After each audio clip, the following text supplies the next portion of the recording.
de la parte motora, ¿ya? Entonces, algo que habíamos llevado previamente y que es muy interesante es toda la parte de la raíz sensitiva. Tiene un punto de unión relacionado con las neuronas motoras anteriores, ¿ya? En la cual los estímulos de la raíz sensitiva y de la raíz motora van a entrar en un centro similar en la cual van a ser llamadas las interneuronas. Dentro de las interneuronas acá vamos a encontrar también los fascículos corticoespinales. Entonces, lo que en un inicio les decía, estímulos sensitivos van a tener la característica de estimular la parte motora también, ¿ya? Por el cual, acá es una de las correlaciones más importantes que vamos a poder encontrar según lo que refiere el Guyton. Por el cual, dentro de esto, bueno, entonces dentro del ganglio de la raíz dorsal vamos a tener las fibras ascendentes en las cuales ahora tenemos que hablar del uso muscular, ya bueno, del músculo como tal, el músculo esquelético, en la cual lo vamos a dividir a partir de las fibras descendentes en fibras 1A, en fibras 1B, en la cual vamos a tener la placa motora terminal, la motoneurona alfa, la motoneurona delta, el uso muscular como tal, y a partir de todos estos procesos también vamos a encontrar el órgano tendinoso de Golgi, ¿ya? Entonces, ¿qué es lo más importante que tenemos que saber en estos procesos? La placa motora terminal va a tener una relación justamente a través de las interneuronas, en las cuales ciertos estímulos sensitivos van a causar un estímulo hacia la placa motora terminal y estas pueden iniciar la acción que va a ir directamente hacia el movimiento o hacia la contracción del músculo esquelético. Pero uno de los aspectos más importantes que tenemos que tener en cuenta es justamente el uso muscular, ¿ya? ¿Por qué? Porque la estimulación al uso muscular, esta va a estar relacionada a través de sus fibras dentro de las motoneuronas alfa y de las motoneuronas delta. Vamos a tener la característica que las motoneuronas que se encuentran, no me acuerdo si tengo un dibujo de acá. Uy, no las tengo. Ya. Las motoneuronas que se van a encontrar en la parte más externa, estas van a estar relacionadas principalmente para la regulación de la contracción, mientras que el uso muscular, esta sí está directamente relacionada con la capacidad de acción del músculo esquelético, que la capacidad de acción se resume más que todo en contracción, ¿ya? Contracción. Entonces, eso significa, no me acuerdo si lo he puesto acá, porque casi nunca puedo llegar a este punto, porque no sé por qué, en los últimos 2 semestres. Entonces, toda la conformación que vamos a tener en el músculo esquelético va a ser sumamente importante, y ahora vamos a hablar de los órganos tendinosos de Golgi, pero dentro de estas vamos a tener unas células encargadas de la regulación, que van a llamarse las células de Renshaw. ¿Ya? Las células de Renshaw van a ser muy importantes. ¿Por qué? Porque estas van a estar relacionadas con dobles estímulos como tal. Un estímulo en la parte de las motoneuronas flexoras y en la parte de las motoneuronas extensoras. Por el cual, las células de Renshaw también estarían relacionadas con una relación del músculo esquelético. ¿Para qué? Para que los músculos tengan la capacidad de hacer contracción y relajación al mismo tiempo. ¿Cómo? Ya se había hecho previamente. ¿Cómo puedo hacer contracción y relajación al mismo tiempo? A través de solamente un estímulo.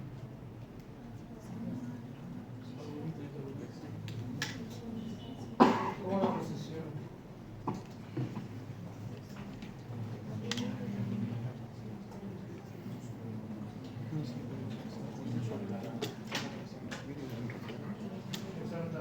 De 4 y 8.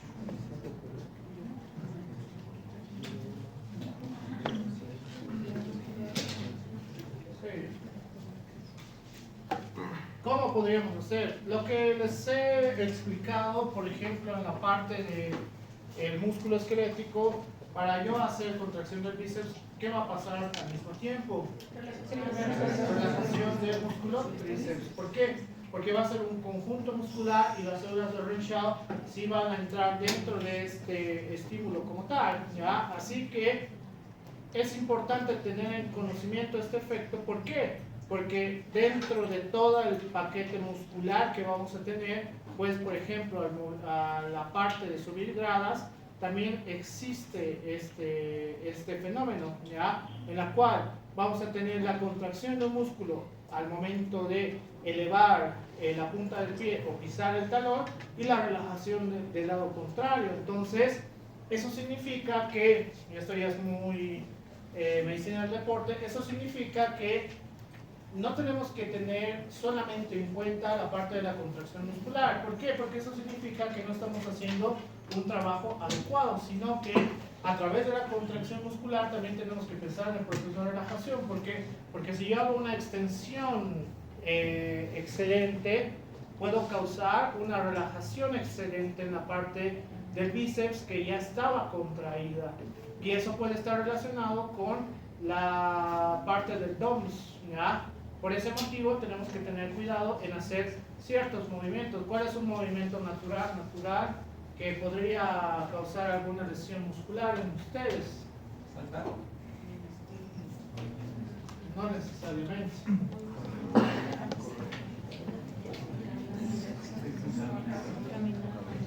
¿Caminar? ¿Se lastiman caminando? Correr.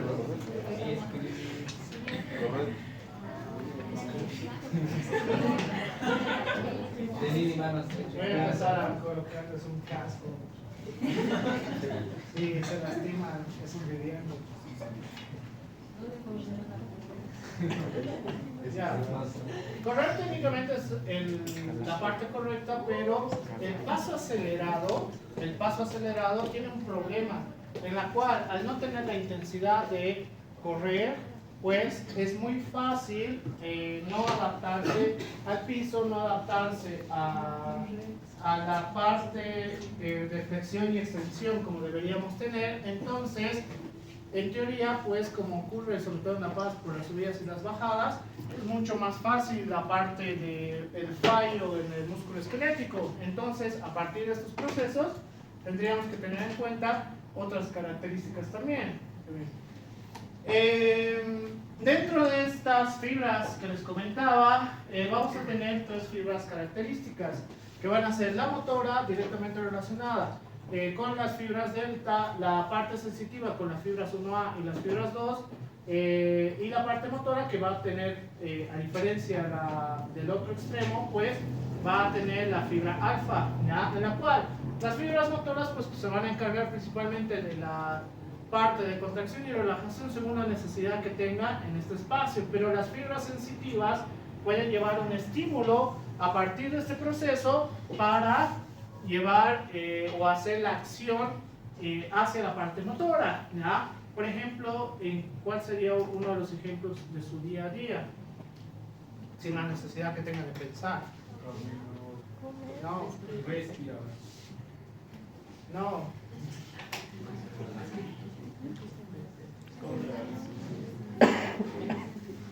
Respirar es algo muy autónomo, ¿no? Cada vez que ustedes levanten algo, cualquier objeto, pues no están pensando en realidad en el peso que tiene, ¿ya? Es decir, lo que ustedes van a hacer es hacer una primera percepción con la parte sensitiva y a partir de este proceso se adapta, ¿ya? En la cual, pues, va a ser más contracción los músculos que necesitamos dependiendo de la acción, porque si yo hago esta acción hay una contracción muscular en esta zona y en teoría hay un proceso de relajación en esta zona, pero si yo hago esto, entonces hay un proceso de contracción en esta zona y un proceso de relajación en esta otra zona, sin la necesidad de que yo tenga que pensar o la necesidad de que tenga un estímulo aparte, ¿ya? Es algo que hacen todo el tiempo. ¿Por qué todo el tiempo? Porque todo el tiempo están levantando diferentes objetos, ¿ya? Y todos los objetos que levantan tienen diferentes pesos, entonces la parte de la adaptación del músculo esquelético se adapta de manera muy inmediata, y la parte sensitiva pues está relacionada en este proceso. Así que así funciona. Ya. Las fibras, es que es harta información que tengo que recordar. Las fibras eferentes y las fibras aferentes primarias, dentro de la característica del uso muscular, pues vamos a ver que así funciona dentro del uso muscular. Pues dentro del uso muscular vamos a tener la característica de estimulación, y que desde esta parte puede hacer la fase de contracción dentro de todo el músculo esquelético como tal. Mientras que estas fibras aferentes secundarias van a estar principalmente relacionadas para que el músculo tenga la capacidad de contracción en todo el espacio muscular, ¿ya? Y las fibras eferentes acá pueden estar relacionadas para hacer un proceso de relajación o un proceso de contracción mucho más adecuado en la terminación de la placa, ¿ya? Dentro de estas características vamos a ver algo que ustedes ya han visto, que se llama el reflejo miotáctico. El reflejo miotáctico, que no es más que reflejo miotáctico. Si ya les he dicho que ya han visto qué es el reflejo miotáctico, ¿cuándo han hecho reflejos? ¿Cuándo han hecho reflejos? ¿Cuándo han hecho reflejos? Ayer han hecho reflejos.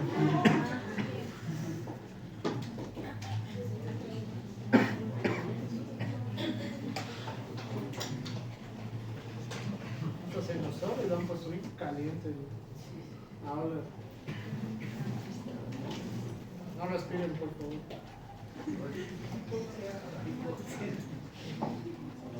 Me conviene.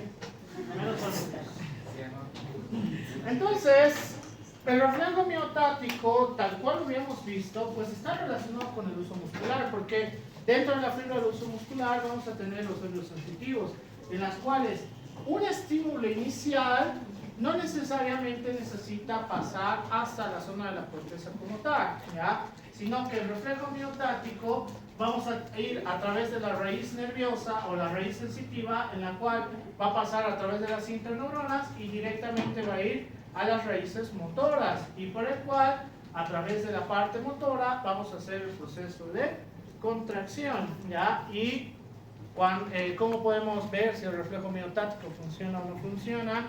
Pues a través de un estímulo, ¿ya? En la cual, ¿qué ocurriría si hacemos un estímulo dentro de una articulación íntegra? Por ejemplo, a nivel de la rodilla, pues hacemos un estímulo externo, que es el golpeteo, y va a tener la característica de contracción, ¿ya?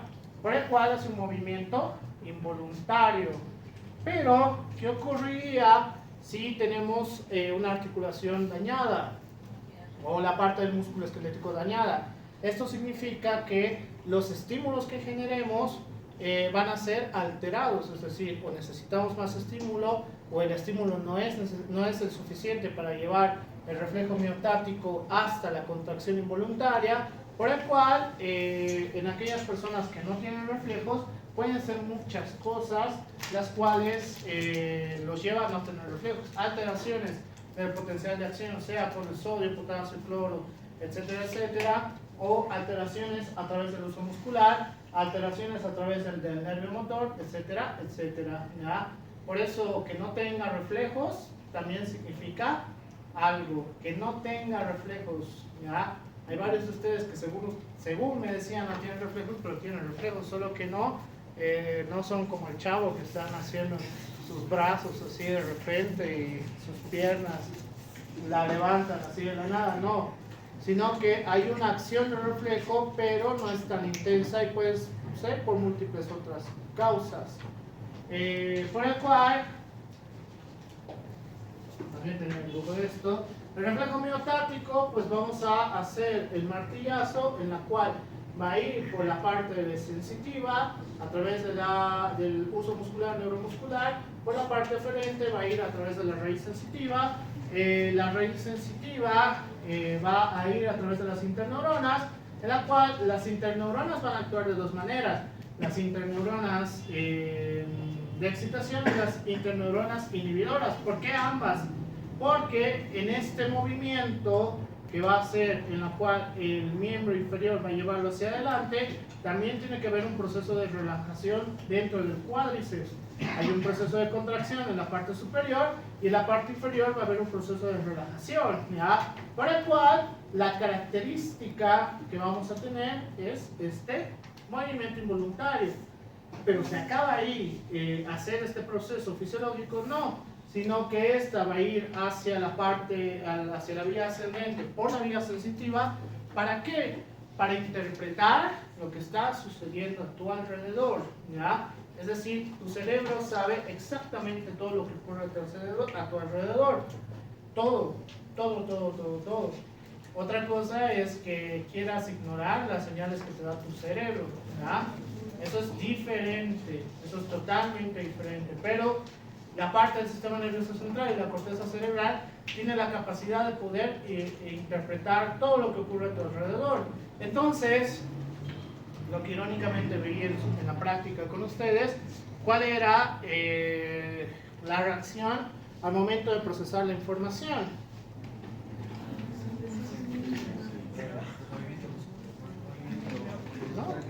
No, eso sigue siendo dentro de lo normal. Se reían, no sé por qué se reían. Procesaban la información, veían que hacía un movimiento involuntario y su forma de procesar esa información, que supongo que es información nueva, empezaban a reírse, empezaban a comentar, etcétera, etcétera. Eso sigue siendo una parte de procesar la información a nivel de la corteza cerebral, ¿ya? Es decir, lo que refiere la fisiología lo hemos aplicado en la práctica y sí es tal cual ha sucedido, ¿ya? Yo en lo personal, en la parte de las prácticas, no sé, les puedo pedir que intubemos pediátricos o colocar catéter venoso central o cosas así, pero si no tiene una relación para que ustedes puedan entender de manera mucho más sencilla esta información teórica, entonces a mí no me sirve, ¿ya? No me sirve hacer esa práctica. ¿Por qué? Porque la idea es que tengan la capacidad de correlacionar una cosa con la otra y a través de la correlación puedan aprender de una manera mucho más adecuada, por el cual el reflejo miotático también cumple la premisa que les decía. Hay un grupo muscular que va a hacer contracción y hay otro grupo muscular que va a hacer relajación, ¿ya? Y han debido ver todos los reflejos en los cuales ustedes han estado practicando entre ustedes, pues había los procesos de contracción y había los procesos de relajación, ¿ya? ¿Qué más me falta en esta información? Creo que nada más. Ahora pregunta.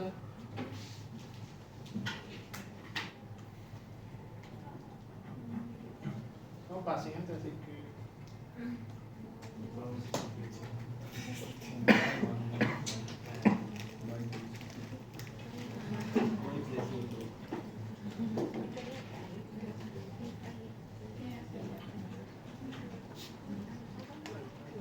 Creo que se rompió el virus.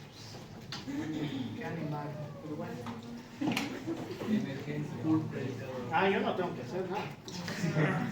Yo lo he mandado con el traumatólogo que trabaja.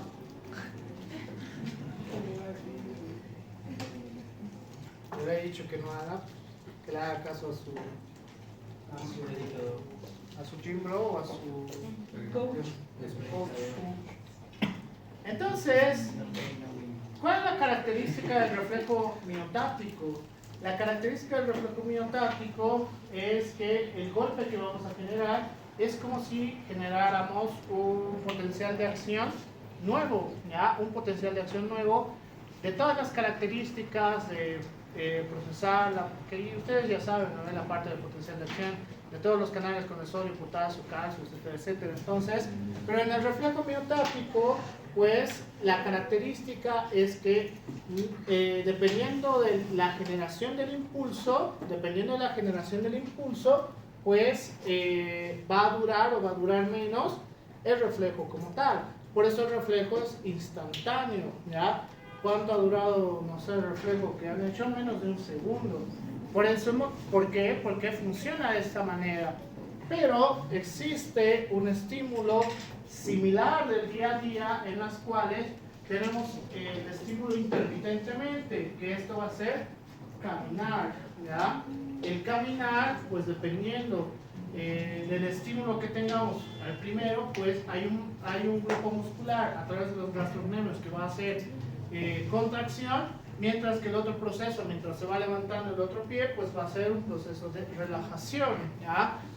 Es decir, los estímulos que hacemos constantemente es similar a como ocurriría en un reflejo miotático, pero es mucho más complejo. ¿Por qué?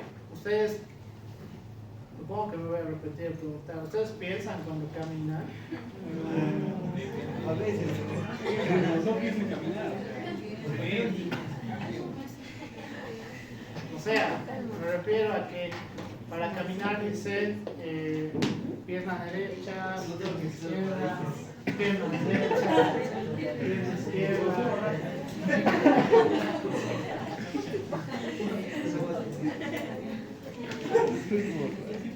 Tú tenías todo largo, ¿no? ¿Yo? Sí. Era que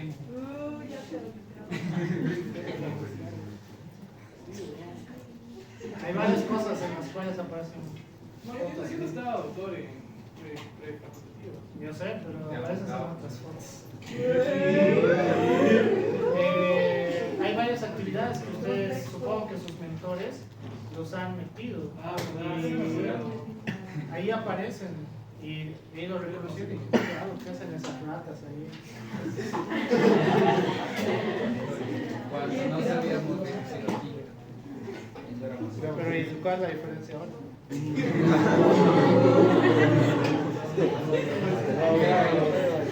Admito mi derrota.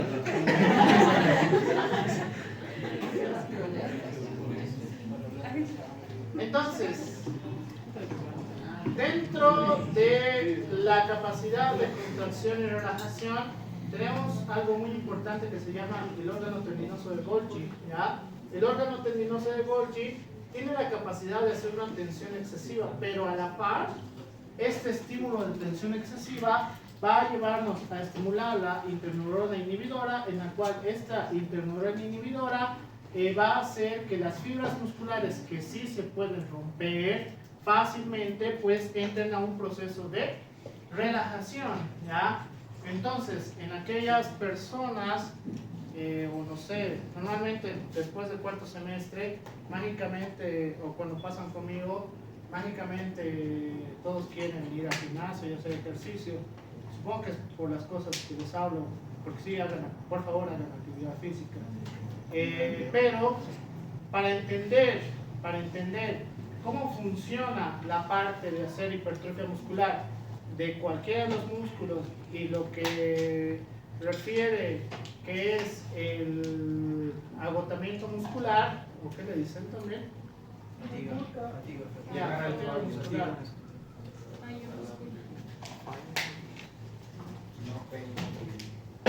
Dentro de la fatiga muscular, lo que tienen que entender es que este proceso, por ejemplo, los varones, la mayoría de varones pues quieren tener bíceps, entonces este proceso de hacer este movimiento pues va a hacer que tengan una hipertrofia. ¿Pero por qué? Porque dentro de las fibras musculares, dentro de las fibras musculares vamos a tener la capacidad de que en algún punto va a tener que adaptarse, porque digamos esto pesa 5 kilos, entonces yo puedo levantar estos 5 kilos, por el cual, ¿qué debería hacer para que tengamos un aumento de la fuerza a través de las fibras musculares? Bien, más peso, pero, para tú llegar al fallo muscular, esa era la palabra que no me acordaba, para tú llegar al fallo muscular significa que deberías activar el órgano tendinoso de Golgi, en la cual la parte de relajación de fibras musculares es agresiva, y si yo intento hacer una sola vez el proceso de flexión del brazo, no voy a poder. ¿ya? Es imposible desde el punto de vista fisiológico, pero, y este es un artículo que salió ayer, que no voy a pedir que lean porque no leen, se ha visto que hay un gran problema con la parte del gimnasio y las, no sé, según el artículo dice la nueva vida fit gracias al TikTok. Entonces, hacen tan malos ejercicios la gran mayoría de personas porque se guían a través de personas que no saben hacer tampoco bien los ejercicios, que tienen alta probabilidad de lesión. ¿Y cuáles son los tipos de lesiones más comunes que vamos a tener? Hombro, cadera, muñeca, tobillo, ¿ya? Los más comunes. De ahí que pueden tener otros más, lesiones con el cráneo, etcétera, etcétera, también, pero estas van a ser mucho más comunes. Entonces, en este caso significa que tenemos que entender cómo funciona la parte fisiológica, ¿ya? Si quieren llegar al famoso fallo muscular, pues técnicamente este es el proceso, pero tienen que tener mucho cuidado. ¿Por qué? Porque si no están llegando a un fallo muscular adecuado, no va a haber un proceso de relajación y como el imbécil de mi paciente, se van a causar una lesión del bíceps, ¿ya?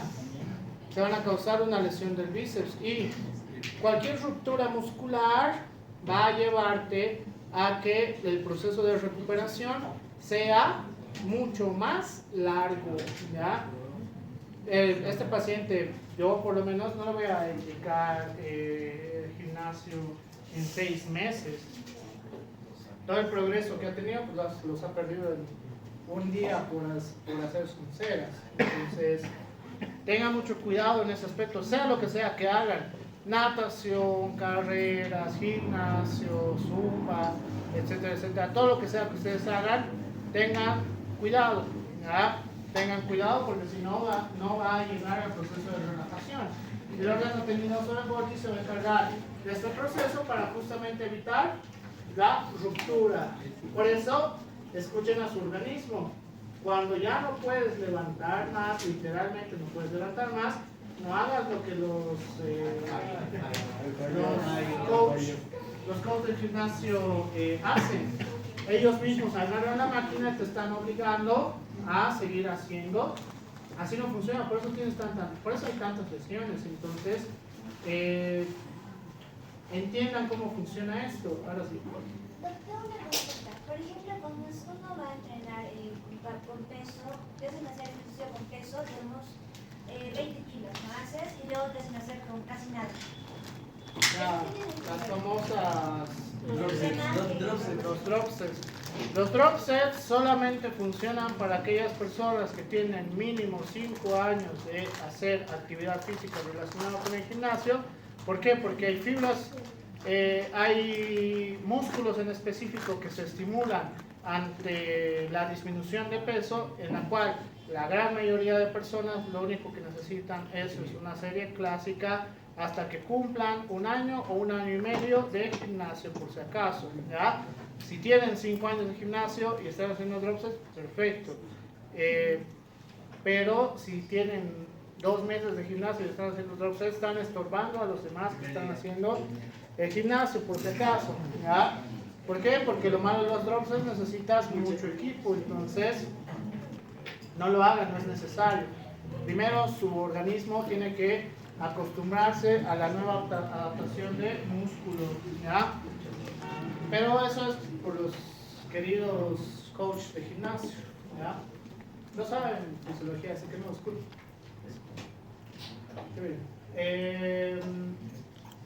Dentro de la característica histológica, vamos a ver que a partir del músculo estriado, la división en el sarcoplasma, el sarcolema, los miofilamentos, etcétera, etcétera, son muy importantes. ¿Por qué? Porque a partir de este concepto podemos entender cómo ante un estímulo mucho mayor en comparación necesita hacer una adaptación celular, que en este caso va a ser hipertrofia, ¿ya? Por ese motivo, y ese mensaje que doy todo el tiempo, inclusive a mis pacientes, no tengan miedo de empezar, qué sé yo, con las mancuernas de 2 kilos. Todo el mundo comienza así, ¿ya? Cuando yo comencé el gimnasio, igual, comenzaba con 2, 3 kilos. ¿Por qué? Porque dentro de la fisiología refiere que tienes que empezar de menos a más hasta que finalmente tu cuerpo está tan adaptado que puedes empezar a levantar con buena técnica pesos, porque no es lo mismo hacer la atrocidad que veo y hacen así sus ejercicios de gimnasio, cuando la realidad es que tendrías que tener un estiramiento no tan no completo. No puedes bloquear, por si acaso no se puede bloquear la articulación, ¿ya? Eso igual te va a llevar a lesiones. Entonces lo que tienes que hacer es un bloqueo parcial, por el cual a través de este proceso haces la parte de contracción, esperas máximo 2 segundos y otra vez hacia abajo hasta ahí, ya, hasta ahí. ¿Por qué? Porque si yo hago esto, ¿qué va a pasar? Hagan ustedes, hagan esto hasta ahí y sientan como hay una contracción continua todavía a nivel del bíceps. Si yo hago esto, cuando hacen predicador, por eso se lesionan tanto. No pueden hacer la extensión completa porque bloqueas la articulación, vas a hacer una relajación forzada y el bíceps se va a romper. Entonces tienen que tener cuidado en la adaptación muscular. ¿Preguntas en esta parte? Doctor, ¿es cierto de que existe la memoria muscular? O sea, he visto que algunos niños, o sea, digamos, lo dejan en el gimnasio 1 año, 6 meses, y hacen ejercicio en 2 semanas, sus músculos ya vuelven a seguir. No funciona así de esa manera, pero la memoria muscular sí existe. Esperemos un momento. La memoria muscular es aquella capacidad en la cual la hipertrofia muscular que ha realizado a través de las miofibrilas, etcétera, etcétera, más la adaptación a través de las motoneuronas y las neuronas sensitivas, pues tiene una capacidad que no la vas a perder en aproximadamente 5 años, ¿ya? Así funciona. Entonces, es decir, y el mejor ejemplo que voy a dar es el mío, supongo, con la edad que yo tengo frente a mis colegas, que hay algunos colegas míos que ya han empezado el gimnasio, yo tengo la capacidad, gracias a la epigenética que tengo y gracias a la cantidad de años de gimnasio que hice durante la universidad hasta 8º semestre aproximadamente, y ahora ahí lo dejé porque me faltaba tiempo, entonces hasta que acabé ya el internado, el inicio de la residencia y todo eso. Entonces volví a la actividad física y para mí, en comparación, es mucho más fácil hacer hipertrofia muscular y es mucho más fácil hacer la parte de disminución del tejido adiposo versus una persona que no ha hecho actividad física como tal, ¿ya? No es que tenga una ventaja, sino que a través de todo lo que ya hice, mi cuerpo tiene una adaptación. Entonces, les va a ocurrir a todos ustedes, por si acaso, en algún punto de su vida van a sentirse, y lo voy a decir de la manera como se sienten mis pacientes, en algún momento de su vida se van a sentir incómodos con su cuerpo, porque así comienza esto, y van a tratar de hacer gimnasio o lo que sea, ¿ya? Lo que yo les recomiendo, así, porque amen su cuerpo tal cual es, por si acaso, eso sí es una premisa mía, amen su cuerpo tal cual es, pero traten de hacer actividad física principalmente por salud, ¿ya? Pueden verse como ustedes quieran, pero hagan ejercicio principalmente por salud. Eso es lo que yo les recomiendo a todos ustedes. Por eso la actividad física que hagan va a hacer que cuando ustedes tengan 30 años, pues, y tengan que retomar otra vez ejercicio, porque ahora sí les ha afectado múltiples cosas, la crisis de los 30 les llaman. Entonces, hacer actividad física va a ser mucho más fácil para todos ustedes, ¿ya? Y todos en algún momento, porque eso sí es una estadística, en el 92% de los casos, pues, inician el gimnasio después de los 25, 28 años, ¿ya? Para mí es mucho más trabajo, pero ojalá. Pero yo les recomiendo que cualquier actividad física que les guste la inicien por lo menos en vacaciones, es decir, el tiempo, a menos que los veamos en verano obviamente, el tiempo que van a tener libre, pues ocúpenlo para hacer actividad física. No sé, voy a ir a escalar el Yumán y luego voy a Potosí, o voy a hacer un caminata, ¿qué se llama eso? Maratón. La caminata de montaña. Alpinismo. Alpinismo. Eso es otra cosa. Trekking, gracias. No sé, voy a hacer trekking o lo que ustedes quieran, ¿verdad? ¿Por qué? O sea, me baso en que la capacidad de su organismo entre la parte sensitiva y la parte motora, para el siguiente semestre que tú hagas actividad física en esta vacación, que algunos de ustedes, unos 2 de ustedes van a tener y el resto los voy a ver en verano, va a ser mucho mayor en comparación al siguiente semestre, ¿ya?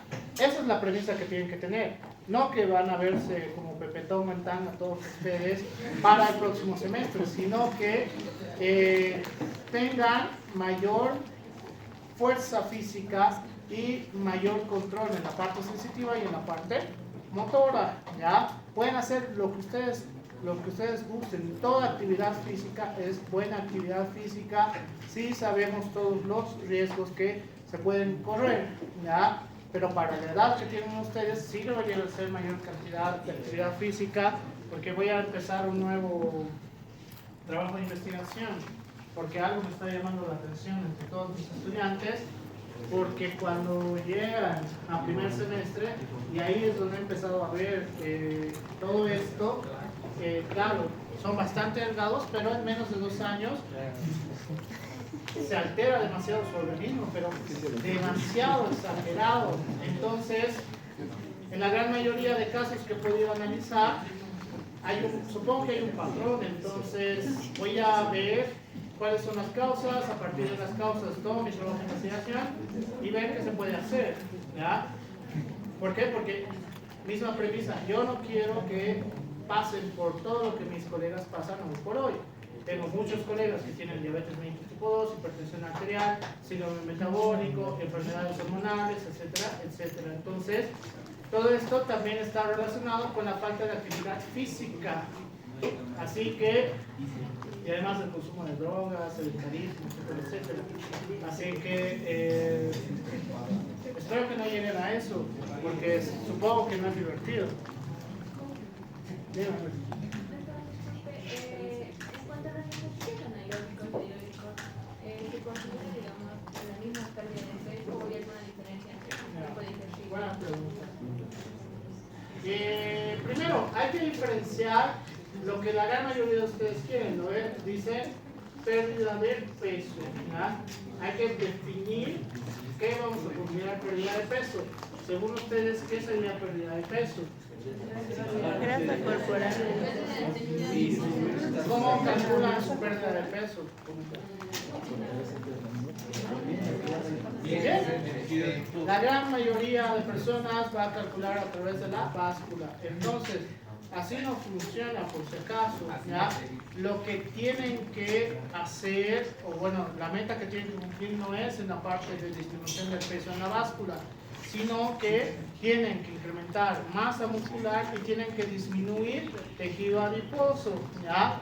Entonces, dando esa premisa, pues cada uno de nosotros no tenemos que pensar en la báscula todo el tiempo, sino que hay actividades físicas que nos pueden ayudar a disminuir el tejido adiposo más que otras, eso sí es verdad.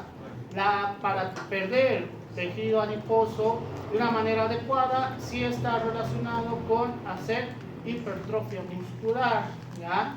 Entonces, tú haces hipertrofia muscular y a través de la disminución, el aumento de la captación de glucosa debido a la actividad física, necesita más energía que va a poder sacar de la energía de reserva, que es el tejido adiposo. Entonces, si tú haces más músculo, vas a perder más tejido adiposo, versus la parte cardiovascular.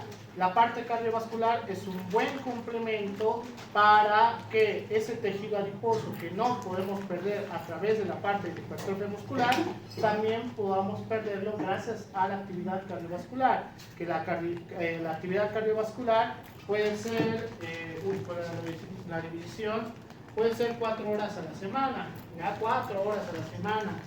Es decir, que troten 1 hora 4 veces a la semana, entonces basta y sobra, ¿ya? No es mucha la actividad que se pide. Por ese motivo, todo esto puede ayudarlos a que cada vez pierdan mayor cantidad de tejido adiposo y aumenten masa muscular. Tal cual te dice en los libros de fisiología y medicina del cuerpo también, ¿ya? Yo no recomiendo, por si acaso, obsesionarse tanto con la báscula, obsesionarse con cuánto pesa mi comida, si estoy comiendo 100 gramos exactos de proteína, no funciona así, ¿ya? Lo único que te va a llevar a calcular todo el tiempo esto es a trastornos nutricionales, en las cuales va a ser anorexia, bulimia, etcétera, etcétera. ¿Por qué? Porque la obsesión es mental y entonces a todos mis pacientes yo les digo, pues agarras tu manito, calculas más o menos qué es esto, la porción de arroz que necesitas tener, entonces necesito que esto, o máximo un poco más, ¿ya? No se tienen que obsesionar tanto con la parte alimenticia porque tiene que ser una combinación de muchas cosas. Uno, la parte de alimentos, la parte de actividad física, que son 2 pilares, pero para que todo esto funcione tenemos que agregar otros pilares que van a ser la hidratación, que va a ser dormir adecuadamente, disminución de las cantidades de concentración de cortisol, y me está faltando uno.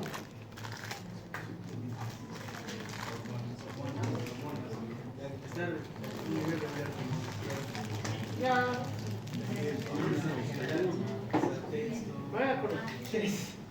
Entonces, si ustedes quieren tener un camino hacia tener salud, pues todo esto tendría que estar en equilibrio, ¿ya? Si hay algo que está alterado, qué sé yo, me encanta la joda y todo el fin de semana, viernes, sábado, le estoy dando mi desvelada hasta las 6 de la mañana, hasta que me duermo de borracho, pues obviamente eso no funciona por si acaso. Por eso no puedes perder tejido adiposo y no puedes ganar masa muscular. Y recuerden, a partir de los 30 años, empieza la disminución fisiológica de músculo como tal. Aproximadamente se pierden entre 0.5 a 1 centímetro de músculo cada año, ¿ya? Aproximadamente se pierde de 0.5 a 1 centímetro de músculo como tal cada año. Por eso cuando llegan hasta la edad de tercera edad, apenas si pueden mantenerse de pie, ¿ya? Porque el músculo está tan atrofiado que ya no pueden hacer ninguna actividad física, lo cual no les recomiendo a ustedes porque recuerden, cuando entren al internado van a ser camilleros, barrenderos, el médico, el licenciado en enfermería, el auxiliar en enfermería, el pseudo especialista y todo lo demás, ¿ya? Entonces, cuando tengan que mover un paciente, ¿qué van a necesitar? Fuerza muscular. Porque si el paciente se cae al piso, es su culpa. Ya. ¿Alguna pregunta más? En caso de la gimnasia rítmica, ellas requieren más que nada tener un peso bajo y es como cuidar de su figura física. Pero usted dijo que también necesita hipertrofia muscular. ¿Cómo tendrían que Ya. Hay ciertos deportes, y supongo que ustedes saben, o no, aunque ya dudo de toda la información que ustedes sepan. Volverte deportista de élite es entrar en un declive en el cual ya no vas a tener salud, por si acaso. ¿Por qué? El deportista de élite tiene que sacrificar muchas cosas.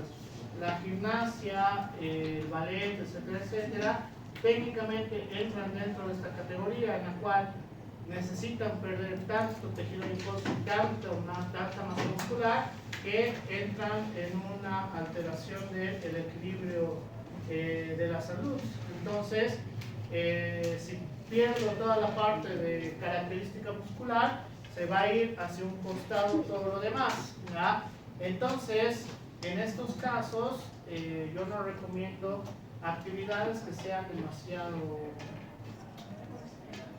extremas, gracias, extremas, ¿ya? En ninguna actividad. Para ser deportista de élite, vas a tener que hacer muchos sacrificios a costa de tu salud, por si acaso, ¿ya?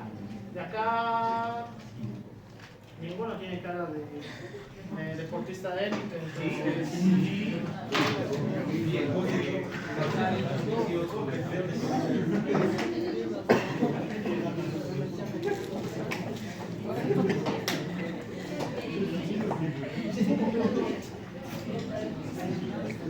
Deportista de élite es que eres el mejor de los mejores en tu rubro como tal.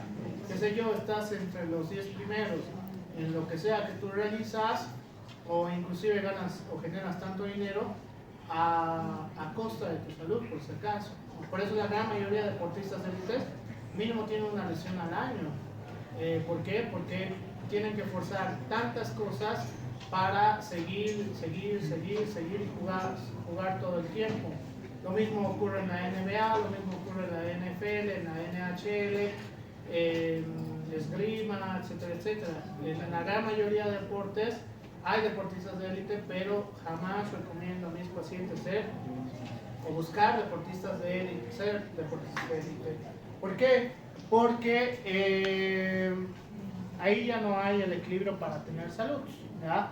Hagan actividad física para tener salud, para que cuando lleguen sus 70 años no tengan que necesitar la ayuda de nadie más para subir hasta el segundo piso. Así que suena feo, pero hay un geriátrico aquí abajo y me da mucha pena estos pacientes que necesitan la ayuda de un montón de personas. Lo anterior, entre 4 personas tenían que trasladar a una señora de cuántos años tendrá para subir a la camilla, ¿ya? Porque evidentemente los que estaban ayudando tampoco tienen fuerza como tal, ¿ya? Por el cual esas personas están condenadas a estar en el mismo sitio de la señora en algún momento. Así que ustedes, ¿qué ven? Inhibición recíproca. Bueno, estoy explicando de todas maneras. La inhibición recíproca basa en la característica en las cuales vamos a, en movimientos de flexión o en movimientos de extensión, vamos a tener la característica de hacer contracción y relajación al mismo tiempo, ¿ya? Y cuando yo hago totalmente lo contrario, contracción y relajación al mismo tiempo. Funciona en la gran mayoría de grupos musculares como tal. ¿Más?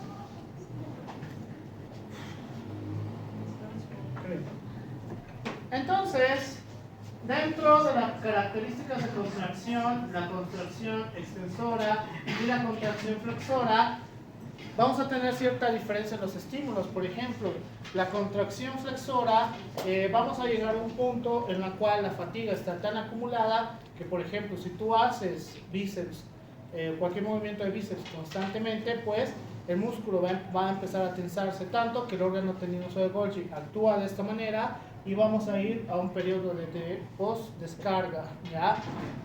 O despolarización, hiperpolarización. Entonces, en este caso, la parte de la flexión sí tiene una mayor capacidad de estímulo como tal, mientras que en la parte de la flexión tiene estímulos continuos a diferencia del lado contrario. Por ejemplo, haciendo la flexión, necesitamos un estímulo intermitente para hacer la contracción muscular, porque a la par tenemos que hacer la relajación del músculo contrario. Mientras que en la parte de la flexión, pues acá tenemos ambos estímulos, ¿ya?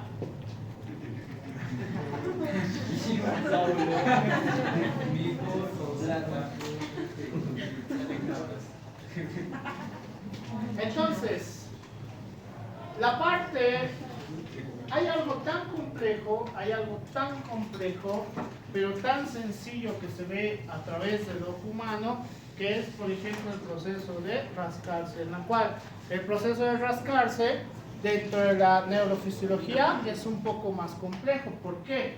Porque el estímulo va a comenzar desde las terminales nerviosas de la piel, va a ir por la neurona sensorial y vamos a ir hasta la médula espinal, en la cual en la médula espinal vamos a ir por la raíz sensitiva, vamos a ir a través de las interneuronas y acá, dependiendo del estímulo y la necesidad, pues vamos a estimular la parte de la raíz motora y a través de la raíz motora pues vamos a estimular el uso muscular, etcétera, etcétera. ¿Para qué? Que al mismo tiempo por la vía ascendente podamos interpretar qué está pasando. Pero ¿por qué el estímulo es diferente? ¿Por qué tiene que procesar si vamos a hacer la inhibición o vamos a hacer la parte de excitación a través de las interneuronas? ¿Por qué no me rasco directamente? O mejor dicho, de otra manera.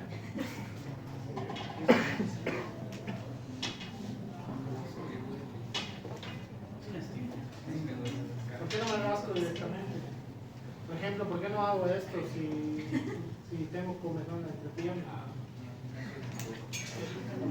Porque si yo lo hago frente a ustedes, hacer este tipo de acción, pues, no sé, hay muchas personas que se pueden horrorizar. Entonces, también está relacionada con la parte de analizar la situación. Por eso hay algunas personas que, no sé, tienen comezón en un sitio que de repente les causa vergüenza y hacen otro tipo de acciones para simular que se está rascando, ¿no? Entonces, funciona de esa manera. Algo tan sencillo como rascarse, desde el punto de vista de neurofisiología, es bastante complejo, ¿ya? Hay mucho que analizar, mucho que estimular o mucho que inhibir. Entonces, la neurofisiología con la sensitiva, con la motora, sí representa algo mucho más complejo en general, ¿ya? Por eso es importante saber todos estos procesos. ¿Alguna pregunta? No. ¿Por qué descansan? Si ustedes nunca hacen nada. Y había un grupo de ustedes que no tenían clases, ¿no? En prácticas. Y había un grupo que ha pasado a las 11, los otros que han descansado a las 11 hasta la 1:30, deberían estar frescos y... Todo lo que él está explicando sobre rascarse, con la fisiología del dolor, en una picadura de mosquitos, cuando te pican, o sea, te rascas y sientes dolor, pero a la vez sientes, ¿sabes? Goces de placer, de satisfacción. ¿A qué se refiere? Ya. En la parte de comezón, a partir de, por ejemplo, piquetes de insectos, a través del piquete de insecto todavía no hay la liberación proinflamatoria como tal, ¿ya? En la cual, posterior a rascarse, por eso en teoría no debería rascarse ninguna picadura de insecto, por si acaso, empieza la liberación proinflamatoria y empieza a enrojecerse, empieza a hacer todas las acciones, pero el estímulo inicial con el piquete ha identificado dónde tenemos la necesidad de rascado, ¿ya? Entonces, sí crea, buena duda, sí crea una satisfacción el rascarse. ¿Por qué? Porque el estímulo que vamos a tener en las terminaciones nerviosas de la piel puede ser constante, dependiendo qué es lo que te esté causando comezón, ¿ya? Qué sé yo, se han puesto una ropa nueva y resulta que la tela es totalmente incómoda, entonces que justo en la espalda te esté causando comezón y que hagas el proceso de rascado, sí te causa satisfacción. ¿Por qué? Porque estás mitigando el estímulo, ¿ya? Estás mitigando el estímulo temporalmente, a menos que te quites la ropa que te está causando comezón o lo que sea, ¿ya? Por ejemplo, esto es súper incómodo esta cosa. Entonces, Funciona de esa manera. En el caso de los mosquitos específicamente, es el piquete el que causa el estímulo, ¿ya? Pero ya les digo, no deberían rascarse ningún piquete de insectos porque van a hacer la liberación proinflamatoria y posterior a eso les va a dar mucho más comezón porque ese es el estímulo principal para la parte sensorial, ¿ya? La parte proinflamatoria. ¿Algo más? No.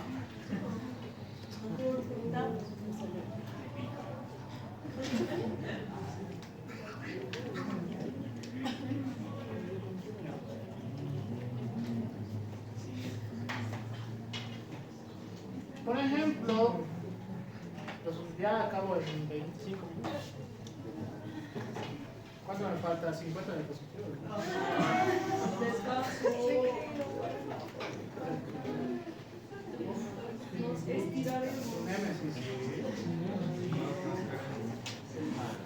Némesis de la mayoría, supongo.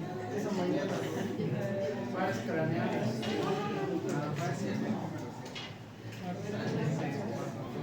¿Recuerdas el doctor que te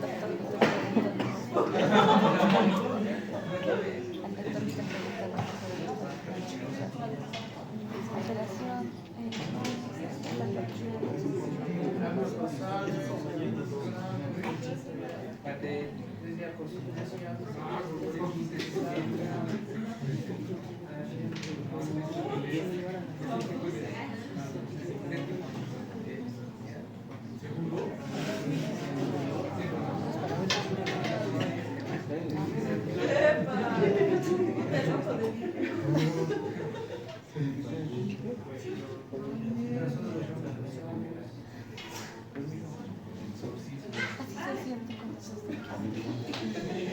Tiene alteración motora, dos diferentes tipos de alteración motora, si sabes eso, ganglios basales, amnesia, Parkinson, muchas más. Hasta ahí, ve, aquí es donde tengo que pensar. Qué bien, entonces, de ustedes voy a tener desde hace 2 años, creo que no lo hago. Voy a meter más la parte de sentidos especiales. El par craneal número 3. ¿Existe? El par craneal número 3. ¿Sí? Sí, existe. O sea, no soy anatomista que pregúntale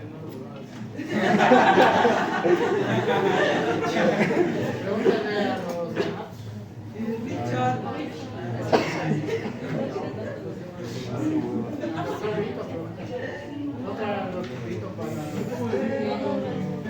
Que suba el doctor Richard. Sí, no, puedo traer la próxima clase. Eso, que venga el Richard.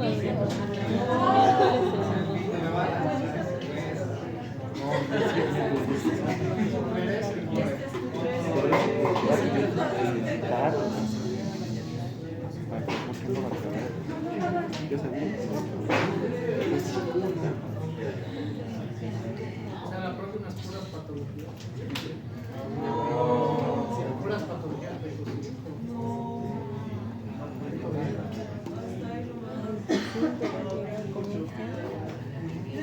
yo qué culpa tengo.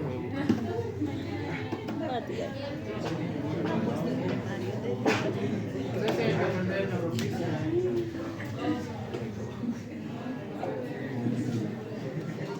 Acá hasta donde cabe su... No, me voy a quedar hasta 5:45. No. Hasta donde acabe su examen, no voy a acabar patología. Hasta ahí nomás. No. Necesito Fisiología de labor. Vamos a estudiar. Ya. 1, 2, 3. Mucho.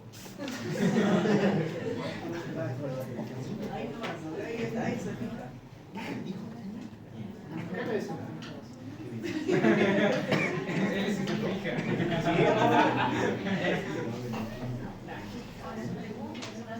Lo esencial, Seguro. más importante. Ya, voy a hablar de estas dos partes. Por ejemplo, ¿cuál es la diferencia cuando tenemos calambres como tal? La parte de los calambres pueden ser a través de los conceptos en los cuales el estímulo del potencial de acción es demasiado y en tiempo se extiende, que puede ocurrir una cantidad excesiva de ejercicio, o lo más común, alteraciones de los canales iónicos, por ejemplo con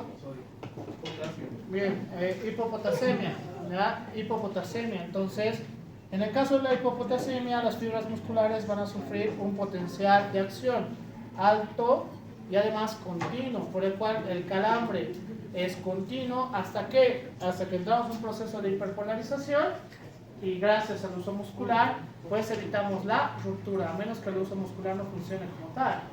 Dentro de... ¿Es cierto que el comer plátanos te ayuda a no tener calambre? A ver, el consumo de potasio sí es bastante importante. Hay otros alimentos que tienen mayor cantidad de potasio en comparación al plátano. Por ejemplo, el tomate tiene mayor cantidad de potasio en comparación, pero la idea es que consuman potasio, ¿ya? Es decir, niveles adecuados de potasio va a evitar que justamente tengas calambres, ¿ya? Sí, o sea, eso es importante comer. Por eso comer tomate, palta, plátano, etcétera, etcétera, es importante. Una pregunta más respecto a hacer ejercicios. Digamos, tú empiezas a hacer mucho ejercicio, pues te va a causar una mazorca.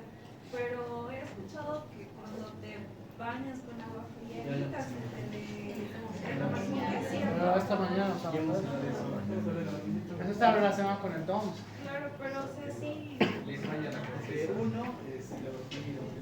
No, el problema es que aliviana el dolor, más que todo, pero no hay recuperación endotelial, entonces va a empeorar cada vez más la parte de contracción y agotamiento muscular. No se recomienda. Entonces, algo que igual tenemos que recordar, que esto es IPS, se supone que es la lesión córtico-medular, ¿ya? En la cual el choque neurogénico que se puede dar a través del choque medular nos puede llevar a alteraciones principalmente relacionadas con la parte motora. Entonces, además de las lesiones de la parte motora, pues podemos tener hipotensión arterial, bradicardia, hipotermia. Lo mejor que te puede pasar en este proceso es que tengas alteraciones de la parte sensitiva y alteraciones de la parte motora. Lo peor que te puede pasar es que llegues a un shock neurogénico como tal, ¿ya? Entonces, por ese motivo, tenemos que cuidar la parte de la columna vertebral. ¿Cómo pueden dañarse ustedes la columna vertebral? Es muy sencillo. Los traumas no son tan comunes. Te vas a romper el coxis.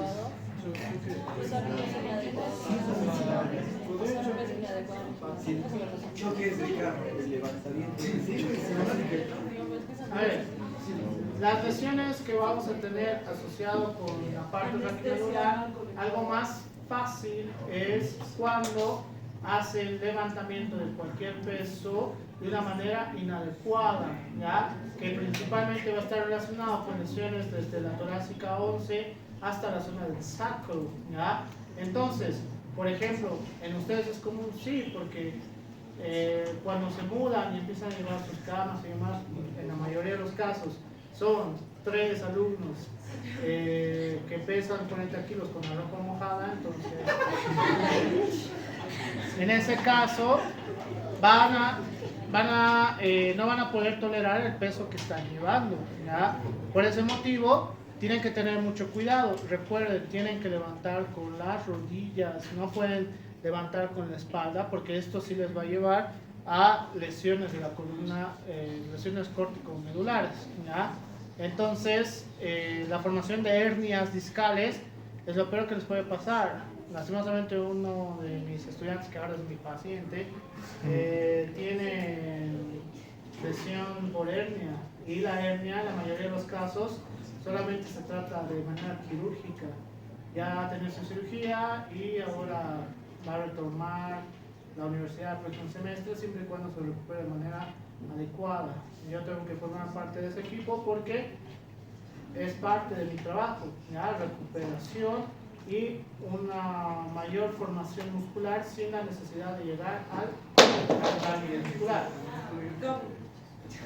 Entonces, tengan mucho cuidado en estos aspectos, ¿ya? Siempre traten de cuidar toda la parte articular, muscular, etcétera, etcétera. ¿Alguna pregunta en este aspecto? Doctor, respecto a una fisura de coxis, si no se cura bien, ¿qué es lo peor que podría pasar? Estás hablando de parte ósea. Las fisuras no ocurre nada más que, esto me sirve para explicar, va a haber mayor formación ósea, la generación de hueso nuevo, que técnicamente es el término correcto, va a ser por encima de la lesión. Entonces, el problema de esto que puede estar relacionado como un estímulo adyacente para la parte de llevar el dolor, por si acaso. Por eso la recuperación de fisuras, principalmente relacionado con fisuras de la parrilla costal, a la larga puede causarles dolor, ¿ya? Pero en la parte ósea se mantiene íntegro. O sea, no hay ninguna alteración ni nada. Lo único que puede estar relacionado con dolor, no en todos los casos. Pero para romperte el coxis, pues deberías caer, pues supongo, en un sitio medio alto. Porque es literalmente romperse el trasero.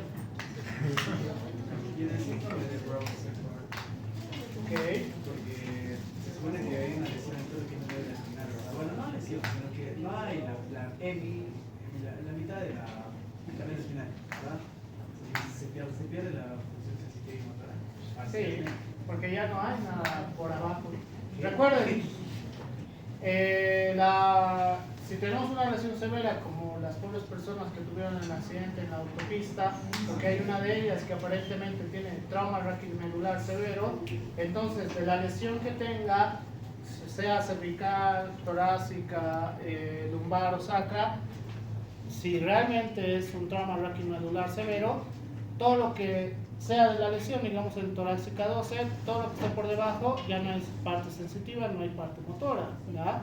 Si estamos hablando realmente de un trauma raquidimedular severo, como dice los policías, pero los policías a veces se equivocan en palabras, así que no sé cuál es la realidad en esos pobres pacientes. Tengo algunos colegas que no necesariamente el problema es que puede acabar parapléjico solamente por irse a su casa.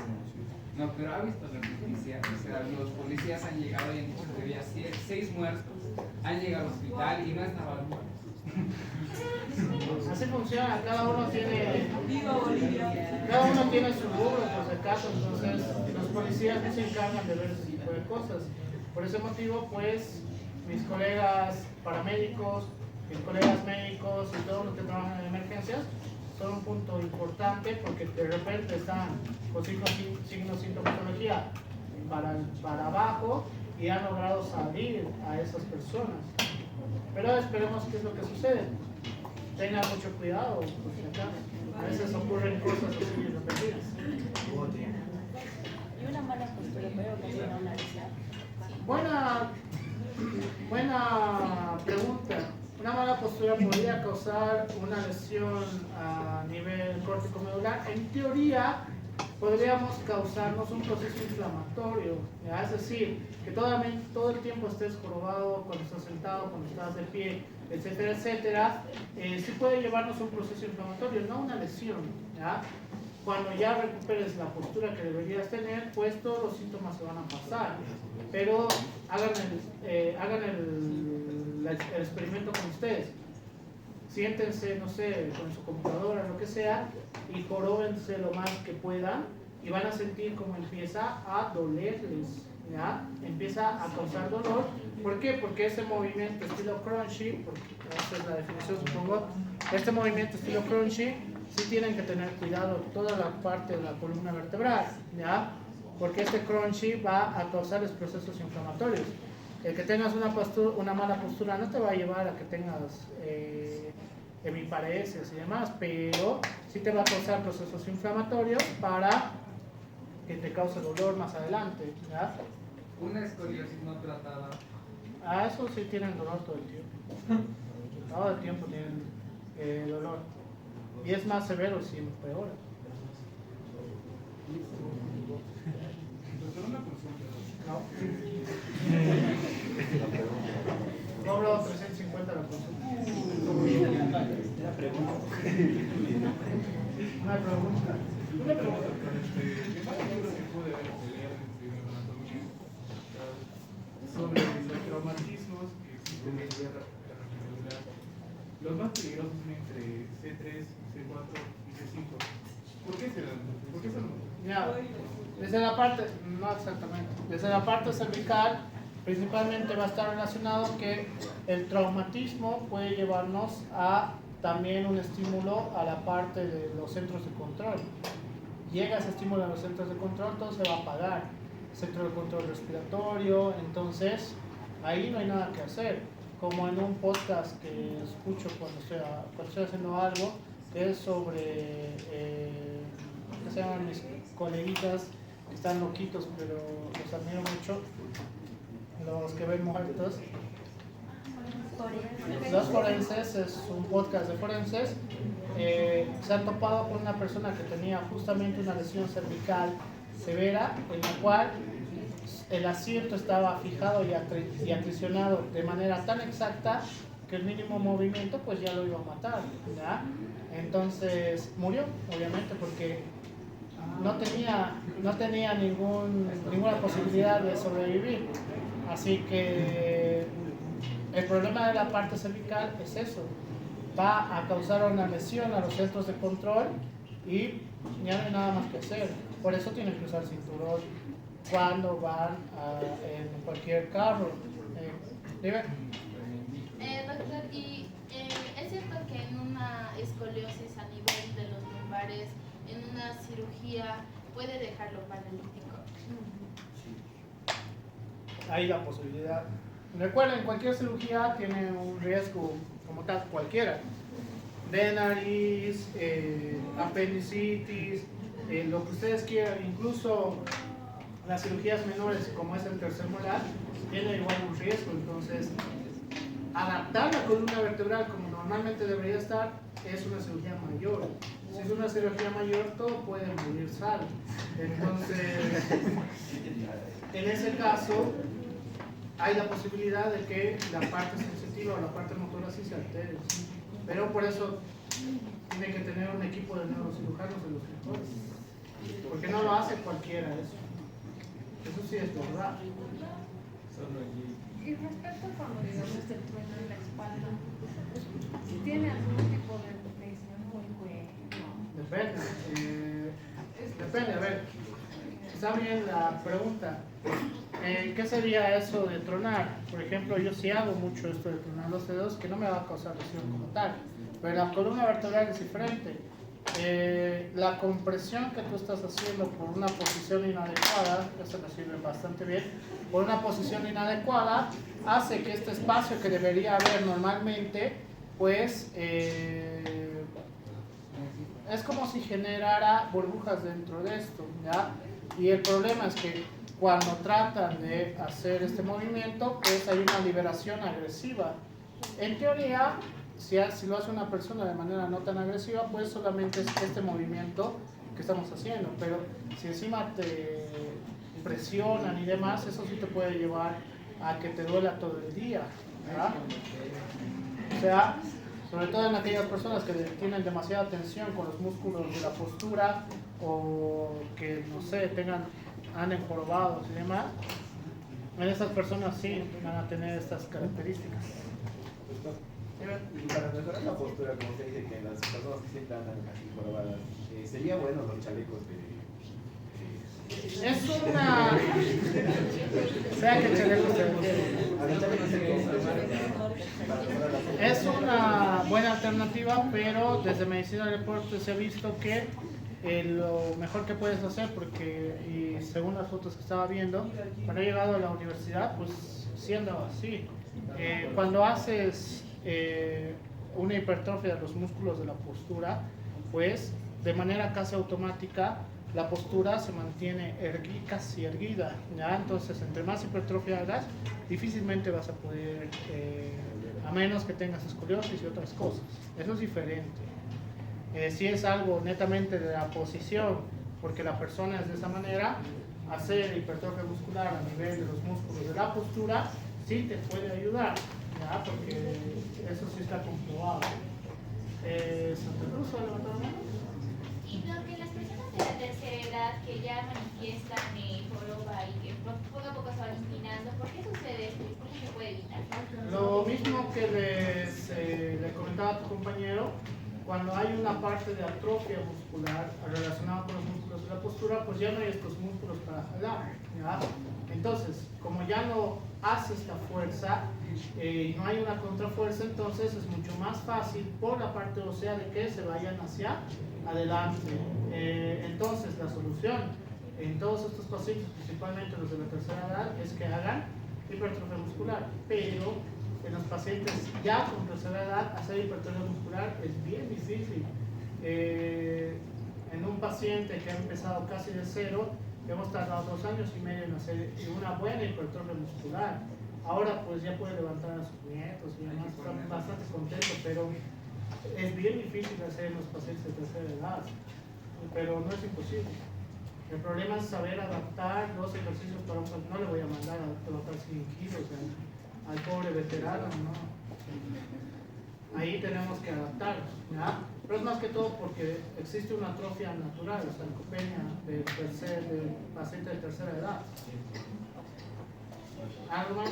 Doctor, ¿por qué las personas que tienen hernia discal, pero en cuanto a los jóvenes, dicen que es más fácil? O sea, hay jóvenes que tienen hernia discal, pero dicen que después de su cirugía es más fácil su recuperación. Pero en personas mayores, digamos 50 años, pueden quedar hasta paralíticos. Eso está relacionado con la fisiología, en la cual la fisiología te dice que la regeneración y la reparación es mucho más efectiva entre menos edad tengas, ¿ya? Pero, ahí hay un pero, desde medicina del deporte, que ya generes hernias discales fuera de la edad, no es buen pronóstico, porque significa que cualquier alteración en la columna vertebral te puede llevar a hernias discales, ¿ya? En estos pacientes hay que tener cuidado, pero es más que todo por eso. Es más que todo por eso. La recuperación es más efectiva, no como en los pacientes geriátricos. ¿Algo más? Doctor, y dice que alivia el dolor. Ya, los quiroprácticos son chamanes perdón que lo diga de esa manera.